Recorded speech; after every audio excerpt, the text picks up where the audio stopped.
Have you ever handed someone the key to your secret world, believing they would keep it safe, only to find out you actually handed them a weapon to destroy you? We live in a world where a listening ear is often mistaken for a caring heart. We forget that the same person who nods in sympathy today can be the one who whispers your downfall tomorrow. This is the story of how one moment of honesty cost a man everything he had built. In the heart of a bustling architectural firm, amidst the hum of computers and the smell of expensive coffee, worked a man named Elias. For 12 years, Elias was the backbone of the office. He was the first to arrive, his desk always organized, his blueprints a work of art.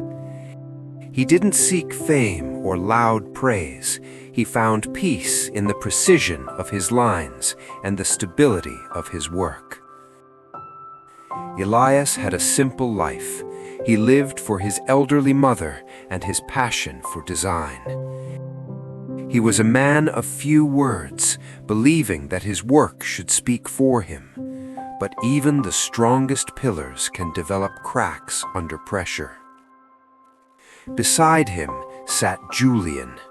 Julian was everything Elias was not: loud, charming, and always ready with a joke.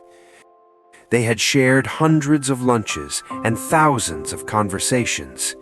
Elias viewed Julian as a brother in arms.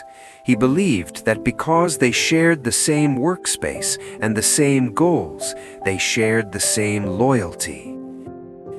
One rainy Tuesday, after weeks of overtime and a personal loss he hadn't spoken about, Elias felt a heaviness in his chest that work couldn't fix.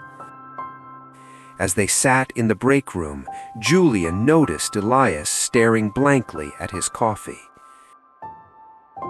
"You're not yourself, Elias," Julian said softly, placing a hand on his arm. "You can tell me. We're family here."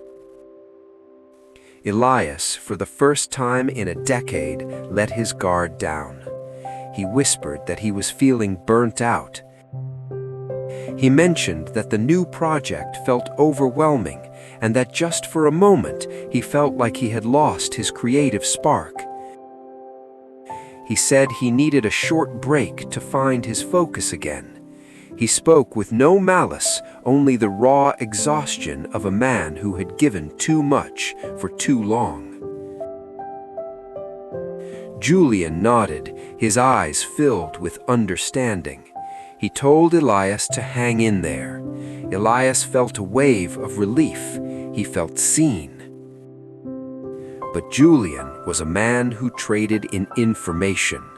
To Julian, a secret wasn't a trust, it was currency. That afternoon, Julian confided in a senior partner. He didn't say Elias was tired. He said Elias was unstable. He whispered that Elias had lost his passion for the firm and was no longer capable of handling big projects. The words traveled like wildfire. By the time they reached the CEO, the story was that Elias was planning to sabotage the new project because he was fed up with the company. On Friday morning, Elias didn't find a break waiting for him. He found a termination letter. He was told his attitude no longer aligned with the company's vision. He was escorted out of the building he had helped build, carrying his life's work in a small cardboard box.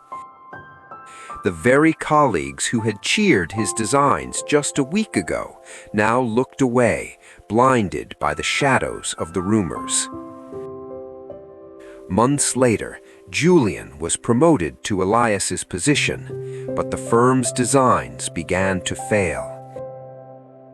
They lacked the soul and precision that only Elias could provide. When the CEO finally reviewed the old logs and realized that Elias had never missed a deadline or made a mistake, he asked Julian what had really happened that Tuesday. Julian simply shrugged and said, "He just seemed like he didn't want to be here anymore. I was just looking out for the company." The truth came out, but it was a ghost. Elias had moved to a quiet countryside, starting over in a small studio, far away from the noise of betrayal. This story reminds us that your struggle is a private treasure. Do not gift it to those who only value gossip. Not every hand that reaches out to you is there to pull you up. Some are just checking if you are weak enough to fall. Learn the art of selective silence. Be a mystery to those who haven't earned your history. Because in the end, the most dangerous person is not the enemy who yells at you, but the friend who listens to you just to report you. Keep your heart guarded, for not every ear is a sanctuary.